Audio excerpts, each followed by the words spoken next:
Regarde, ce sont des cormorans, le grand, le huppé, oui, et les deux goélands, ce sont des goélands marins, qui est le plus grand des goélands.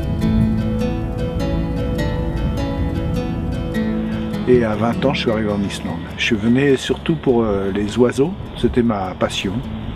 J'ai pas vu grand chose de ce qui se passait dans le monde autour de 20 ans, je m'intéressais qu'aux oiseaux. Puis il n'y avait pas que des oiseaux en Islande, il y avait des Islandaises aussi. Alors à force de voyager ici, jeune, de découvrir cet incroyable pays, des fois à la limite de la survie, parce que j'imaginais pas la taille, je me suis lancé une fois à la traversée du pays sans avoir regardé une carte. J'ai failli mourir de faim dans l'intérieur, et j'ai eu comme une illumination qui s'est renouvelée à chaque fois que j'y retournais, et j'ai décidé qu'il fallait bien vivre, donc, et puis je me suis marié par la suite. Les enfants sont nés, il fallait bien que je fasse quelque chose, donc j'ai commencé à être guide 1 ou 2 années pour des agences un peu classiques comme il y avait à l'époque, il y a 35 ans. Et aussitôt après, j'ai créé une boîte spécialisée sur le trekking, les voyages ornithologiques. Et ça fait maintenant 35 ans que je fais ça. Et j'ai fait pendant 20 ans, le pays m'a appartenu avant que les grandes agences françaises ou autres découvrent qu'il y avait un pays ici. C'était mon domaine, mon royaume.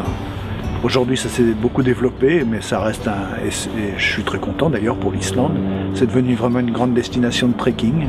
Donc j'ai créé une boîte qui s'appelle Fjallabyggð, qui est la deuxième société que je crée. Fjallabyggð, c'est le nom d'une piste sinueuse qui passe derrière les montagnes et qui sert au cas où la route numéro 1 sur la côte saute à cause d'une éruption volcanique, à cause des lâchers d'eau.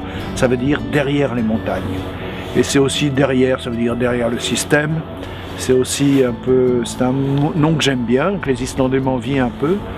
C'est aussi quand quelqu'un vous prend par surprise, que vous n'avez pas vu depuis longtemps, on lui dit mais tu viens de Fjallabyggð, tu deviens derrière les montagnes, qu'est-ce que tu fais là?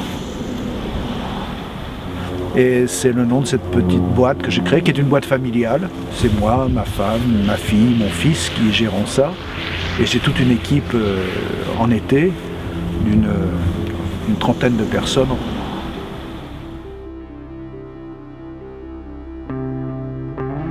Je ne travaille qu'avec des petites agences quand je travaille avec des agences, comme une agence qui fait des voyages de photographie qui est merveilleuse, qui s'appelle Aguila, et puis Terres oubliées par exemple. Et puis j'ai des tas de clients qui viennent de Nouvelle-Zélande, d'Australie, des États-Unis, du Canada.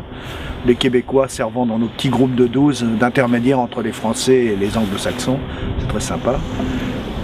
Et puis on a développé petit à petit l'hiver et tout d'un coup les gens s'intéressent à l'hiver en Islande et il y a de quoi parce que c'est absolument fantastique, c'est très photogénique. Il y a les aurores boréales qui sont la cerise sur le gâteau. Et c'est un pays, pour moi, 40 ans plus tard, toujours aussi fascinant.